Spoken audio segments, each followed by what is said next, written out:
स्वर्गीय चौधरी देवलाल जी की कर्म शक्ति रोहतक की पवित्र माटी को नमन करता हूँ। स्वर्गीय चौधरी देवलाल जी ने देश की आजादी के लिए अपना बचपन और जवानी को देश की सलाखों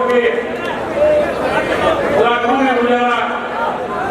देश को आजाद कराने में चौधरी देवलाल जी का एक महत्वपूर्ण योगदान था।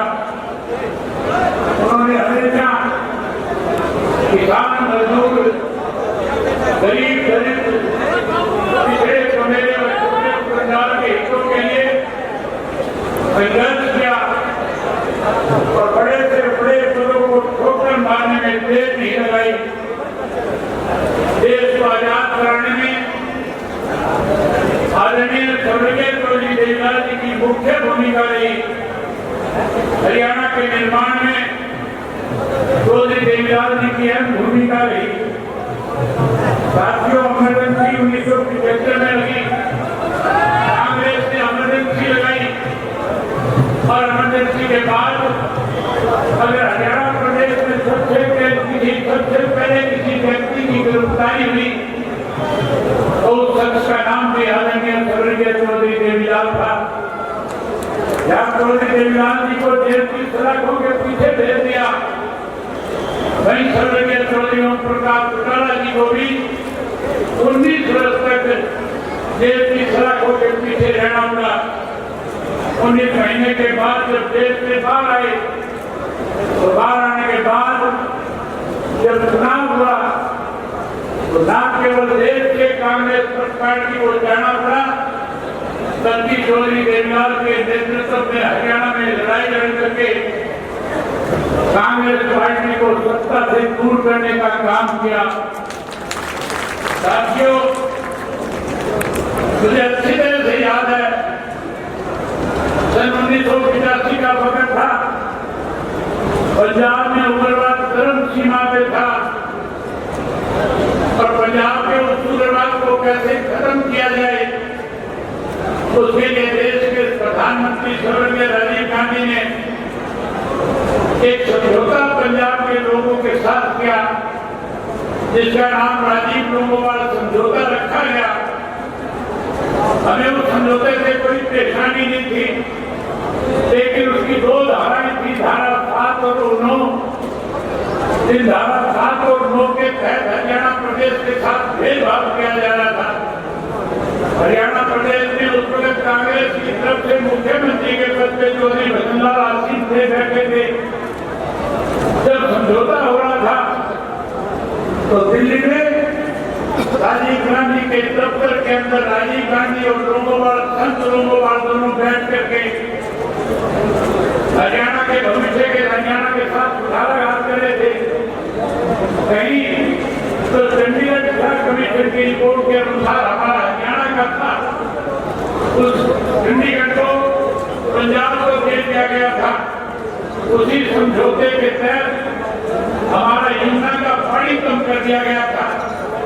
चौधरी देवलाल ने जब उस समझौते को पढ़ा, उसी दिन उन्होंने ऐलान कर दिया कि मैं भी चाहता हूँ पंजाब के अंदर शांति और उग्रवाद खत्म हो, लेकिन कोई हरियाणा के साथ भेदभाव करे, हरियाणा के हकों पे कोई उठाघात करे, डाका डाले, मैं कतई बर्दाश्त नहीं करूंगा। और उसी दिन ऐलान कर दिया कि हम इस समझौते को नामंजूर करते हैं। अगर सरकार ने समझौता थोपने की कोशिश करी तो फिर हम हरियाणा के लोगों के बीच में जाएंगे, एक ऐसा आंदोलन खड़ा कर देंगे कि उसके बाद हरियाणा के लोग न केवल इस समझौते को रद्द करने में अपनी एक चोटी का जोर लगाएंगे, बल्कि हम कांग्रेस पार्टी को हरियाणा प्रदेश से सूखा साफ करके सत्ता से पार करने का काम करेंगे। साथियों, आपको याद होगा स्वर्गीय चौधरी देवलाल जी ने आप लोगों को अपने साथ लेकर के एक न्याय युद्ध शुरू किया था। एक ऐसा न्याय युद्ध था जब हिसार से चौधरी देवलाल पैदल चले और पैदल चल करके जब दिल्ली की तरफ कूच कर रहे थे तो पहले सैकड़ों की संख्या में लोग उनके साथ चले थे अखबार के लोग लिखते थे कि चौधरी देवीलाल का निर्णय गलत है, चौधरी देवीलाल ने गलत फैसला ले लिया। शायद प्रदेश के लोग चौधरी देवीलाल का इस मामले में साथ न निभाए, लेकिन साथ को दिल्ली पहुंचते जो सैकड़ों की संख्या में चले हुए साथी थे वो लाखों की संख्या में तब्दील हो गए थे और लाखों की संख्या में दिल्ली के कोर्ट क्लब पे जाके चौधरी देवीलाल ने कहा या तो राजीव लोगों समझौता वापिस ले लिया जाए, अन्यथा इन महलों में बैठे हुए जो लोग हैं जो देश के ऊपर इस तरह की चीजें थोपने का काम करते हैं, हम आने वाले वक्त में उन्हें यहाँ से उखाड़ फेंकने का काम करेंगे और हरियाणा प्रदेश के साथ किए गए विश्वासघात को खत्म करके हरियाणा प्रदेश के लोगों के साथ न्याय करने का काम करेंगे। साथियों, आपके सहयोग और समर्थन से सन 1987 में जब चुनाव हुआ तो जिन कांग्रेस के लोगों ने हरियाणा प्रदेश को कहीं बर्बाद करने की ठान रखी थी, उन्हीं हरियाणा प्रदेश में आम जनता ने चौधरी देवीलाल के साथ खड़े होकर के उस विधानसभा के चुनाव में कांग्रेस पार्टी का टूटा साफ कर दिया था। 90 में से 50 सीटें जिता करके प्रदेश की सत्ता ढूंढने का काम किया था। आज फिर उसी तरह का वक्त चल रहा है। आज देश के अंदर जो भारतीय जनता पार्टी की सरकार है, मनमाने ढंग से लोगों के ऊपर अपनी मनमर्जी के कानून थोपने का काम करती है।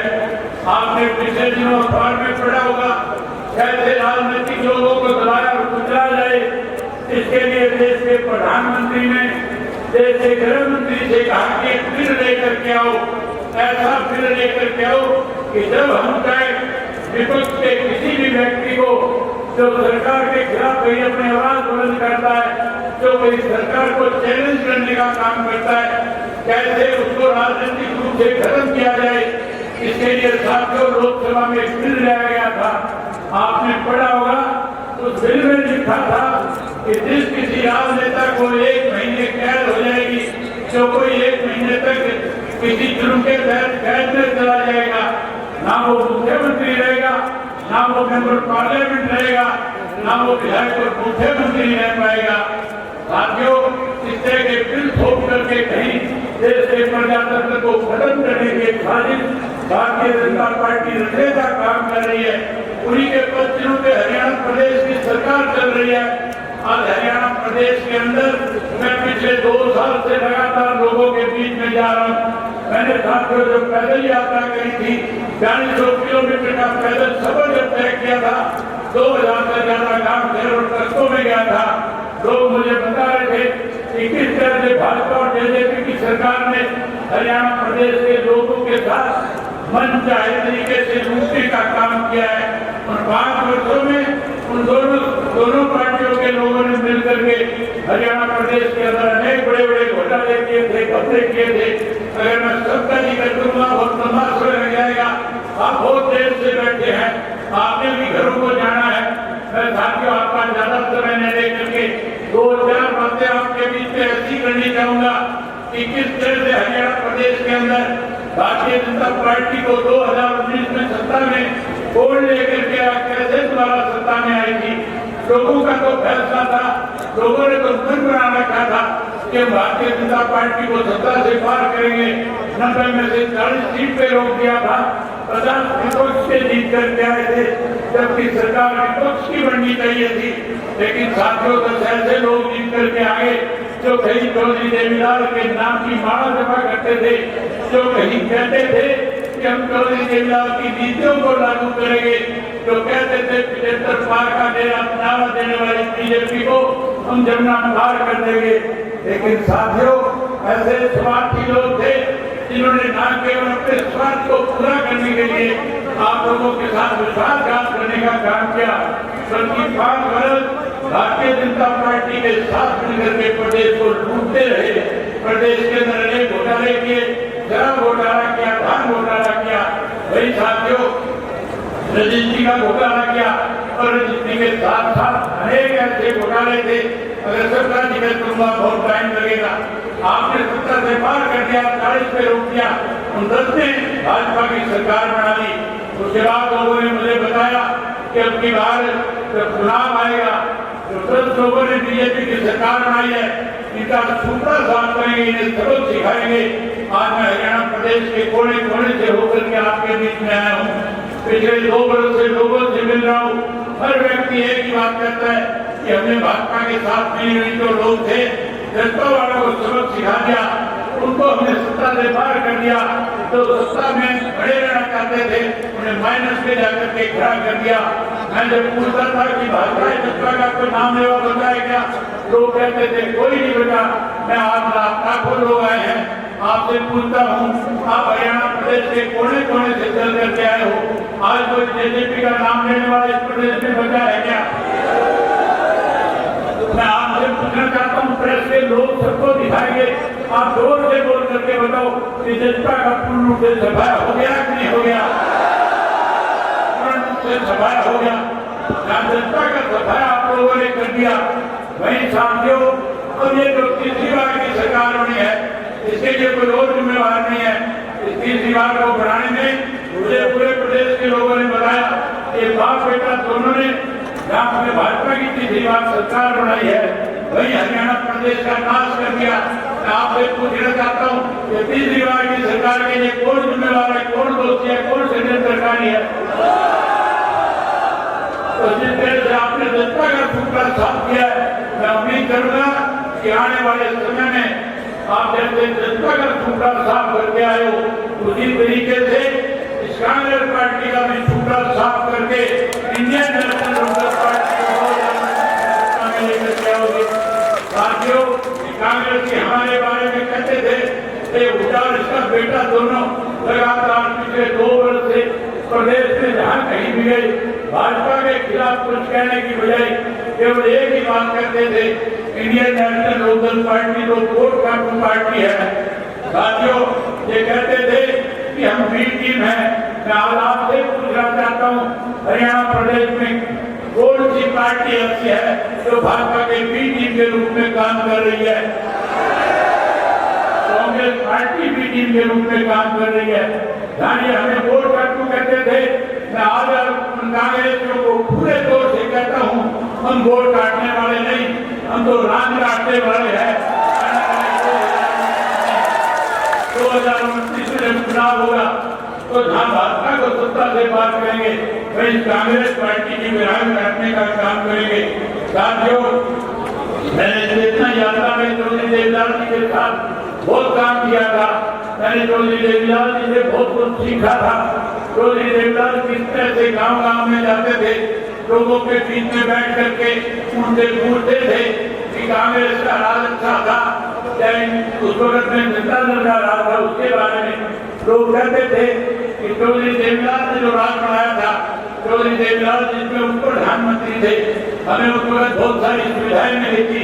खुल के कह रहे थे कि अगर आज पेंशन पूरे देश में किसी व्यक्ति की वजह से मिलती है तो उस शख्स का नाम चौधरी देवीलाल था। आज 100 रुपए वाली पेंशन 3000 के रूप में प्रदेश के लोगों को मिल रही है। साथियों, 2029 में अपनी सरकार बना लेना, इसी चौधरी देवीलाल की बनाई हुई पेंशन को 2 गुना के रूप में करके हरियाणा प्रदेश के बुजुर्गों का मान सम्मान बढ़ाने का काम करेंगे। बहन की कविता कह रही थी कि मैं चाहती हूँ कि तेलंगाना के तर्ज के ऊपर हरियाणा प्रदेश के किसान की बिजली के बिल माफ होने चाहिए। मैं भरी सभा में आपसे वायदा करता हूँ, न केवल किसान के खेत के बिजली का बिल माफ करेंगे, बल्कि हरियाणा प्रदेश के हर बिजली के उपभोक्ता को ऊपर में बिजली देने का काम करेंगे। लोकदल पार्टी की सरकार बना लोगे, हम 3 चीजों का सफाया करेंगे। ये हमारी सोच है। हम चौधरी देवीलाल की नीतियों को आगे बढ़ाएंगे, गाँव हरियाणा प्रदेश के लोगों को सुख सुविधाएं प्रदान करेंगे। वही हम पहली कदम से पहले 3 फैसले लेने का काम करेंगे।